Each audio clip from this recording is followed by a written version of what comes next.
And welcome to the Blissful Living Podcast. It's the Queen of Feeling Fabulous, Rochel Marie Lawson. And I have an amazing guest today. And we're going to talk about something that's really near and dear to my heart. And the funny thing is, people are always asking me, am I one of these ladies? And I'm not. But I have many people in my life that are. And it is my mission to make sure that we do not forget these ladies, our forgotten heroes. And my crown is showing up kind of funny, y'all. So excuse me, actually, about that. But, anyways, I'm digressing. So, welcome to the show. If you like the show, please subscribe to it so you get advance notification of the show. If you know people that are interested in our topics, wellness, wisdom, and wealth, please share the show with everyone that you love and care about. And I always like to say this is a perfect time for you to find a place to sit, get something to write with, pen, paper, your favorite beverage, light a candle or some incense, and tell your family to just give you a few moments. So that you can absorb this information, because it is some very important and powerful information that I think all of us need to know about. And my guest is going to share some words of wisdom with you. So while you're doing that, let me take care of business. I want to thank Blissful Living for You, which is one of our sponsors. You can go to Blissful Living, the number 4, the letter U.com, and check them out. We have a wonderful event coming up called the Brave, Bold, and Unstoppable Women's Summit happening in Atlanta, Georgia, as well as San Francisco, in my home state, San Francisco, California.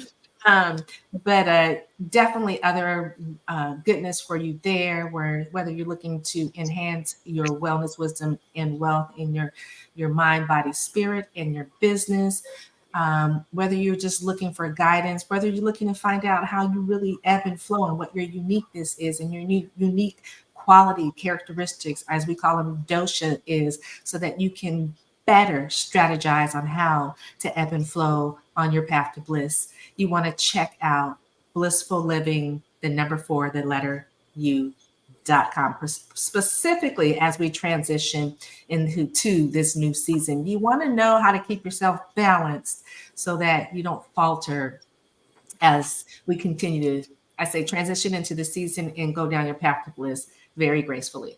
The other sponsor I want to thank is All Day Cable Inc., which is a premier telecommunications installation company located in the heart of Silicon Valley. It's women owned, minority owned, and definitely definitely a company that you should reach out to if you are in need of network distribution services such as voice, data, fiber optic cable installation, wireless access points, modems, routers, really your complete network distribution, audio, video, speaker, whatever it is you need so that you can make that right connection with your customer on that other end the first time. Then you want to definitely connect with All Day Cable. They've been in business for 33 plus years, and they continue to have customer satisfaction and rate as the premier telecommunications installation company for all of their customers. And some of their customers have been with them since the inception of the business. So that speaks volumes as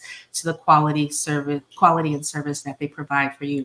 If you're a small, medium, or large corporation, you definitely want the best, and they are the best. And you can check them out at www.alldaykcableinc.com. Let me say that again. That's www.alldaykcableinc.com. Okay, so now that you had a few moments to find a place to sit, get your favorite beverage, get something to write with, let me share with you about my guest. And she's the beautiful, talented, compassionate, and very caring Melissa A. Washington. And I do like to put that A in there because it's just commanding with our middle name.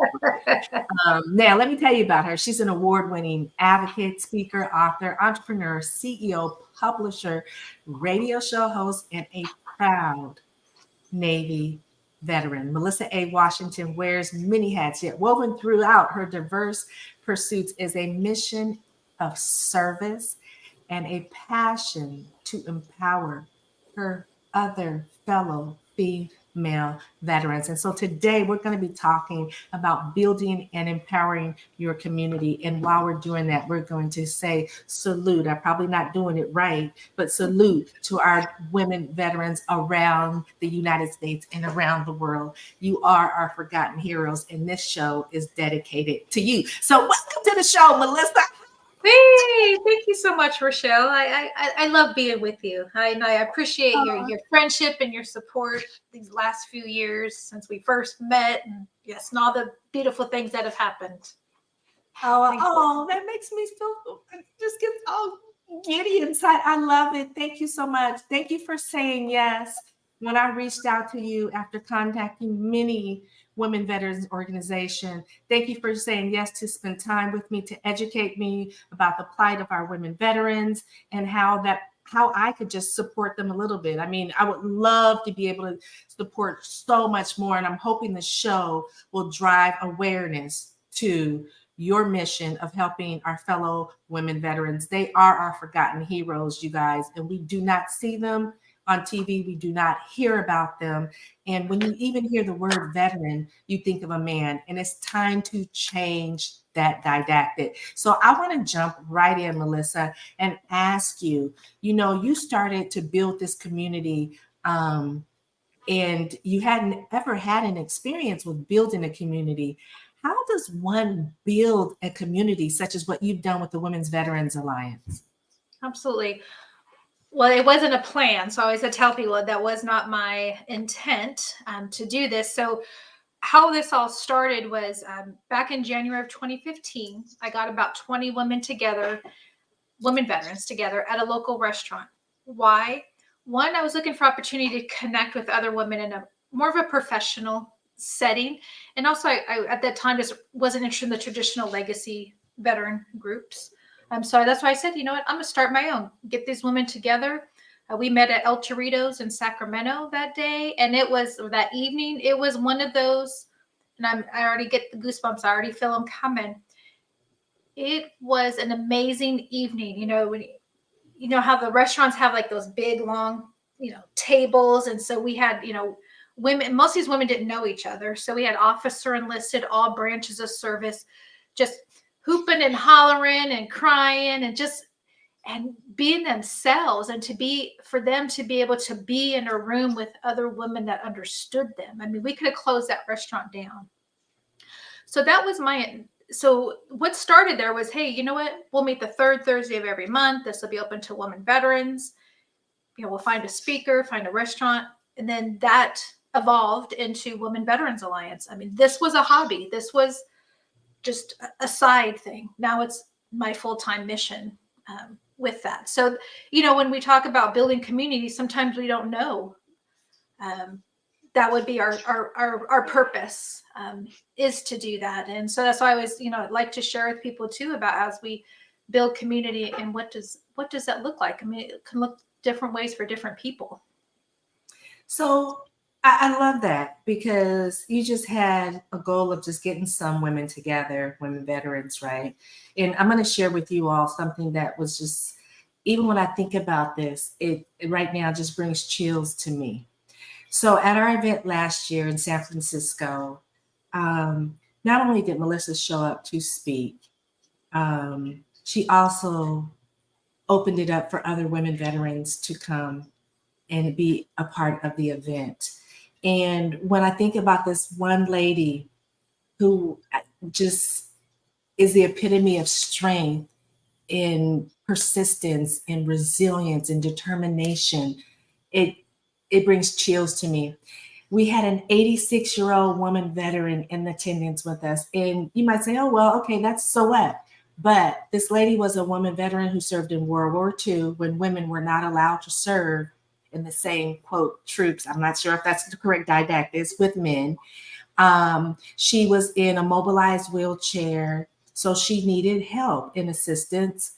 She came to the event by herself.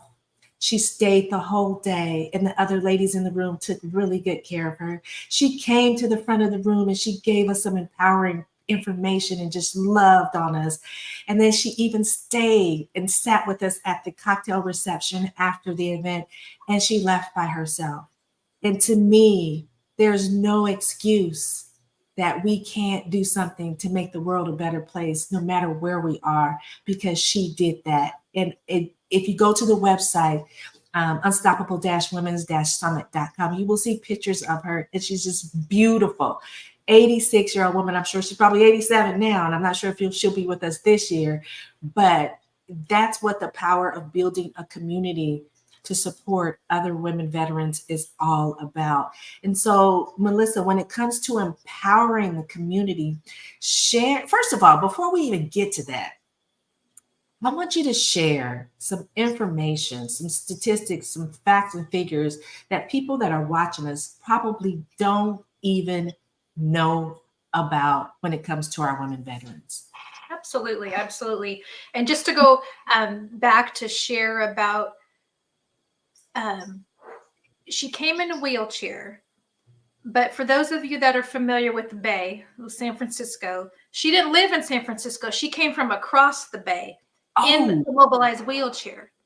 So we can't use that excuse, oh, I can't get there. She made arrangements for travel, for a van to pick her up, and then she needs a special van, and to use, other public types of transportation. So, for her to get there, I mean, she wanted to be there, and that's so important to share with everyone. It's like she just rolled down the street to come down. It was intentional. I didn't even know that she was from across the bay. Yes. That makes it even huge. There are no one has any excuses. Okay, I'm sorry, Right. because I didn't know that part. Yes, right. I mean, we know just even to get on, whether you get on BART or whatever you got to get on to get over there, but for her to do that. So yes, I wanted to share that. And actually, I'm sharing. Even we just finished our 7th unconference in Las Vegas a couple weeks ago. Had a 96-year-old woman come. She was in a wheelchair, mobilized wheelchair, from Richmond. She came in from Oakland to Las Vegas to come to our event. 96 years old, was in Vietnam. She's a doctor. Oh, I mean, her phenomenal. She has a book. She had different awards, and I mean, there's just so much about her. I mean, it's just Black woman. Wow. Yes, she was badass. I'm telling you, she was badass. Wow. And she got on the mic at our mix and mingle evening event, and yep, and she was badass because she all let us know. So she was she was unapologetic, and that's the way we should be. Yes, that's as, how brave, as I bold, digress. unstoppable women are, right? We're unapologetic. We ain't got time to be apologizing for being the strong women that we are. And Absolutely. oh man, that's a I whole know, nother yeah. question. But I mean, all the barriers we face. I mean, as women of color, I mean, there's just so many things, right? And with that, so as we talk about, our military women, we've been serving since the Revolutionary War. People, whether we're disguised as men or serving, that women have been serving. And actually, this year is actually a very important year, as this is it's called Women Veterans Recognition Day on June 12th, which we had just a few months ago. And it was the 75th anniversary from when President Eisenhower signed for the Women's Armed Force Integration Act, which women were serving, but not in a military official capacity. So what that means is, yes, we were serving, but if you got out, you didn't get veteran benefits because you weren't part of that. I mean, there's so many other things that was part of the signing of this act, but it's so important. And then a month later in July was signed as far as because our troops were segregated. So if you were a person of Black, even if you're Hispanic and you look Black, you were you're segregated. And then that allowed for the integration of our troops to be, and that's, I mean, granted, I'm 75 years is not that long, but it is long, right? But it's not really that long ago, right? That women were, yes, now you can be here. Granted, there were still things of, if you got pregnant, you had to get out. I mean, there's all these, and if you look at, it wasn't until the early 80s women were allowed into the academies. We're still not that long ago that women were allowed to serve on aircraft carriers or submarines, or join special forces or be into combat. I mean, these are all recent things. When I was when I transitioned out of the military in 1994, they were just outfitting aircraft carriers for women to be allowed. I was on ships, but there's only certain ships we were allowed on. Granted, we know we could do the job, but then again, because of being a woman, there's still so much more that needs to be done. Are there things that are getting better? Absolutely. Can there be work to be done for the military? Yes. And my focus is on our women veterans, as they transition out, how can we be that connector for her, to meet her where she's at, to help her in that transition. And even just not even just a transition when she gets out, but we all transition, right? We all, whether you call it a different chapter in your book or your life, there's these different transitions, and especially for our military women, because there's other things that we go through that someone that had not served in the military has not gone through. Wow. I mean, I love the wisdom and information you shared with regards to the history of women being able to serve in the military. I came across, we've had some powerful women that some of us know about and don't even know their part that they took in various wars. Mm-hmm. For instance, Harriet Tubman was a spy, and she was, not only did she do the Underground Railroad, but she was a spy, and she actually led a successful, I want to say, mission that allowed the Union to infiltrate and overtake the Confederate in this one particular area. Didn't know that. For instance, Golden Girl Arthur was a woman veteran. Didn't know that. The Marine Corps, we have a woman, I don't know if she's still commanding the Navy. Is she still that top commander in the Navy? And her name, okay, 29-year-old memories. Yeah. But we have a woman that's commanding the Navy. That was unheard of even 10 years ago. Women are doing some amazing things. One of my friends is the first African-American female combat pilot in the Army. Didn't even know that they let women, let alone, play with those big toys, So those are just some small stories, and there's so many more women that have laid the groundwork and have paved the road for other women to be able to serve in the capacity that they serve today.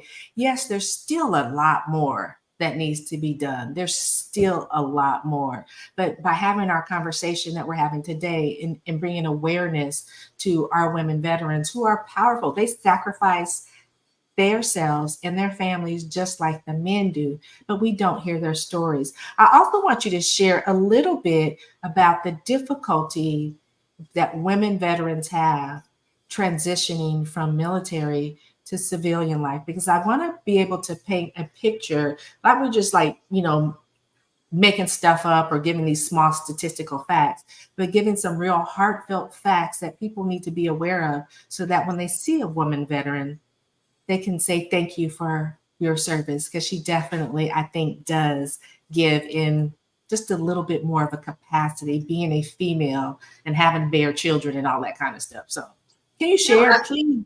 No, absolutely. And that's one of the things too, is because, well, even men, anybody in the military, you wear a uniform, and that becomes your identity. Whether it's 2 years to 20 to 30 years, that's who you are, right? And you put that uniform on.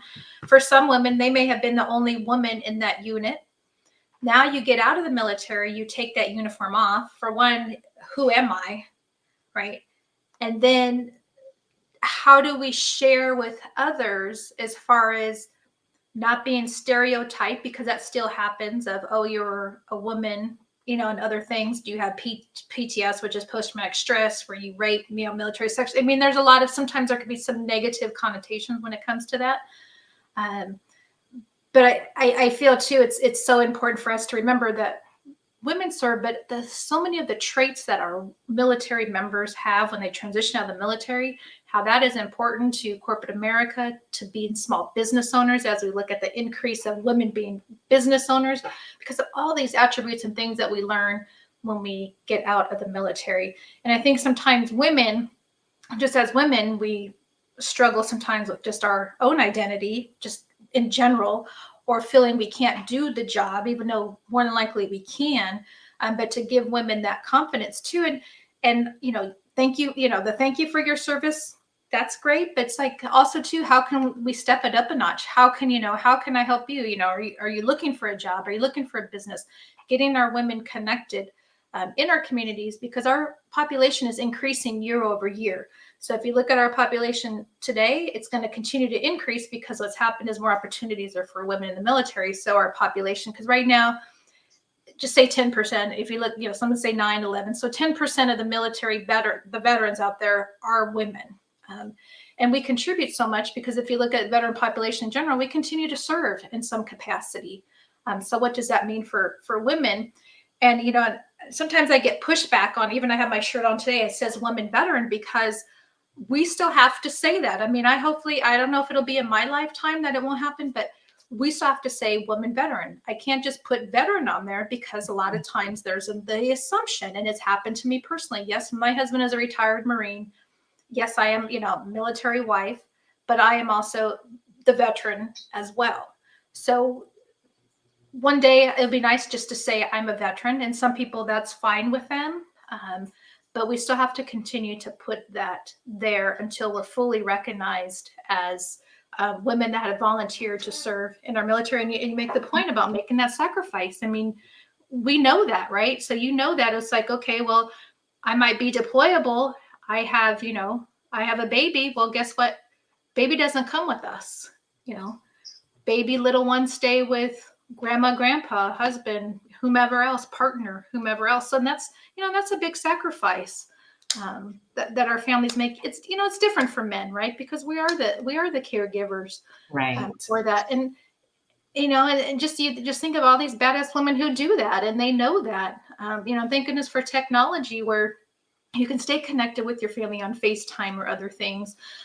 We're not at war right now, so there's not a lot of deployments and other things. Granted, there still are deployments, but just not as heavy as it was before. But if you do meet a woman veteran, you can again thank her for her service, but also too find out ways that you can be of support to her, because veterans are only 7% of the population. So we need women like you, Rochel. We need that 93% of people out there. How can they support our men and women who have served, and also to their families as well? And that's my primary mission is serving our women who have served. Thank you for sharing that. I'm going to share this story just the other day. Okay.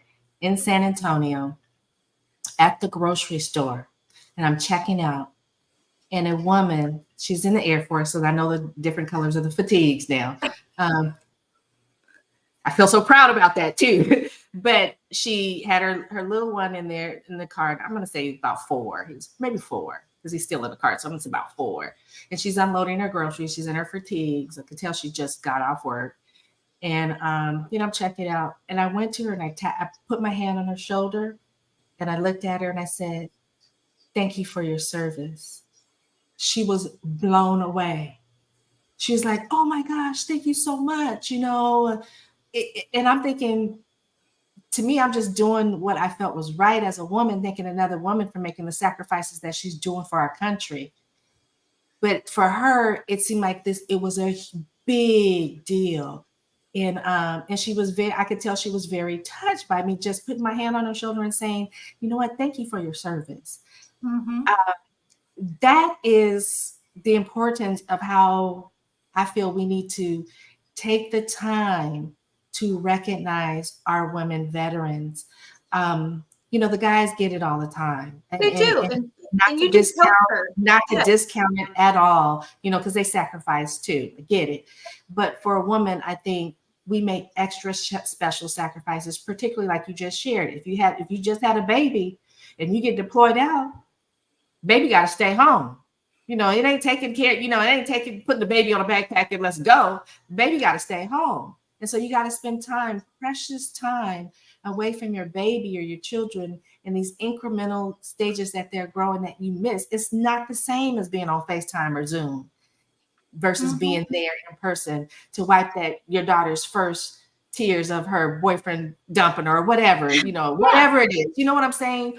Or your little one, the first time they walk, and seeing them take those steps, or going to pre-K or whatever it is. It's not the same. And so I think it's important, and I love this conversation because we definitely need to recognize our women veterans and let them know that we support them and we understand the choices that they make are hard choices, but they do it for the betterment of our country.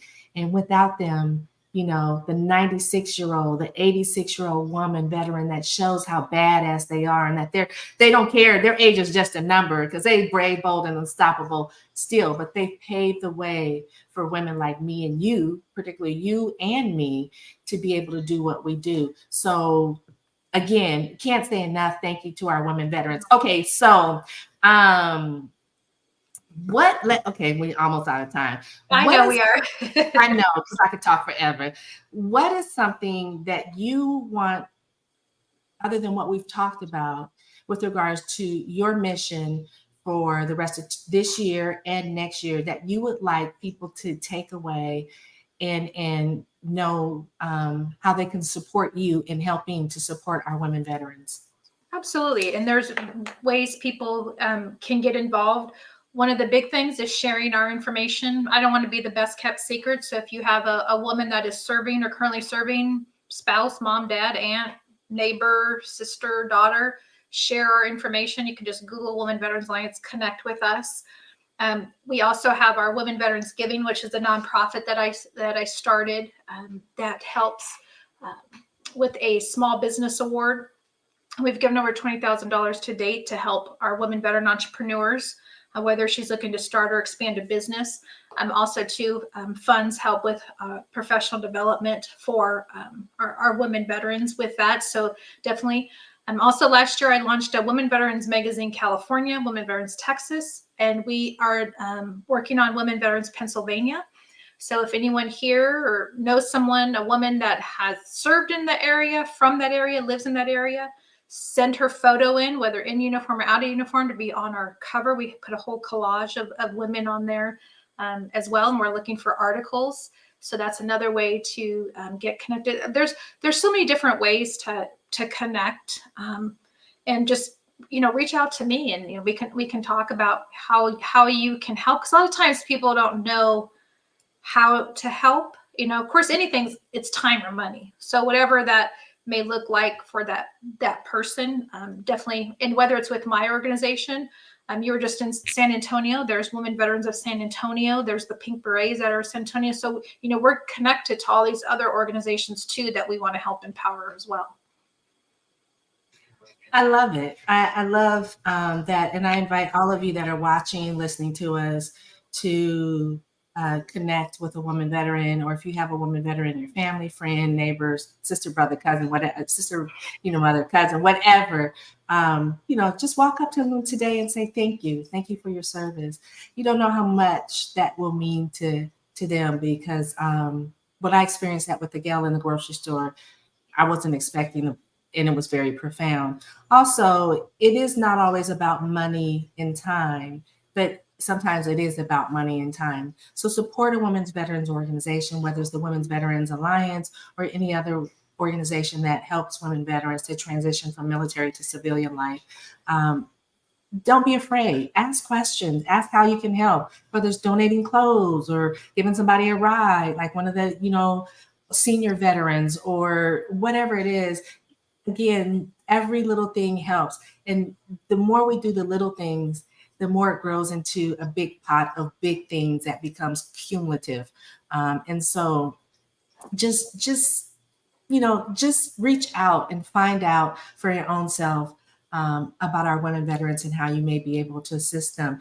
And Melissa, is there anything else you would like to share with the audience before we close out the show today? That I appreciate you, Rochel. Oh, thank you. So thank you. Had you not reached out to me, just, as part of the Unstoppable book, speaking, I'm getting ready to speak the second time in San Francisco. So it's all about how we can uplift each other. I was speaking at an event just a couple weeks ago, and I got on the stage, and one of the ladies said, fix your hair, because my hair, I get the wispies, but she meant it not mean, like fix, like she wanted to make sure, right? She wanted to lift her sister up, right? So it's like if we can Yes. do those little things, right, to help fix her crown, and just like you did with that, with the service member, even though she's in uniform, she probably doesn't get that often. I mean, so you made her day, right? So just think our words and what comes out, how that can just transform people's lives. So I thank you for that. You're very welcome. Again, it blew me away to just see her response, and it made me feel happy, and brought peace into my heart. So yes, if you could do that, just do that. And if you're in Atlanta, Georgia, in October, on October 14th, and then I don't know when you may be seeing this, or San Francisco in November, please join us if you're a woman veteran. I'd love to just recognize our women veterans and give lots of gifts, and we just have a really good time. And I love what you shared, Melissa. I'm always about, if my crown is crooked, you have the permission to straighten my crown or tell me about it. If I got stuff in my teeth, please don't let me be smiling up, showing off 20,000 teeth and I've got stuff in my, say, girl, you know what? You got a little stuff in your teeth. If my lipstick is off, if my slip is showing, whatever it is, it's not that we're pointing out these things to make you feel bad. Is we're helping you, we're pointing them out so that you can uplift yourself and have the confidence that you need to do whatever it is. It's a love thing, not a hate thing. Yes. It's a love thing. And so please take it that way, because the more we can support and empower each other as women, whether women or women veterans, collectively as women, we can be the change agents to make the world a better place. And that really is what I'm trying to do. And that's really what it's about. We can't leave any sister behind.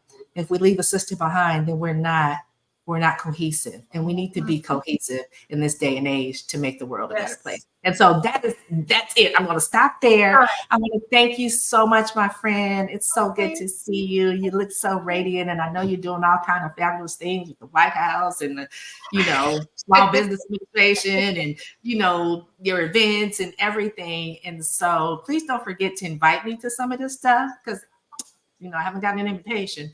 All right. Hey, I get to see you in person in a couple months. Well, yes.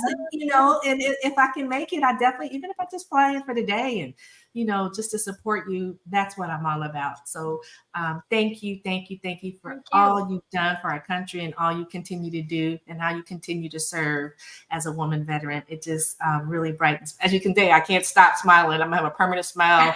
It's gonna be so hard this afternoon.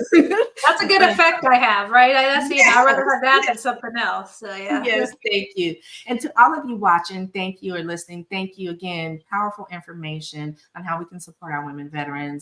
Please share this show with every woman you know and man, and subscribe to the show so you get advanced notifications of wonderful shows like this.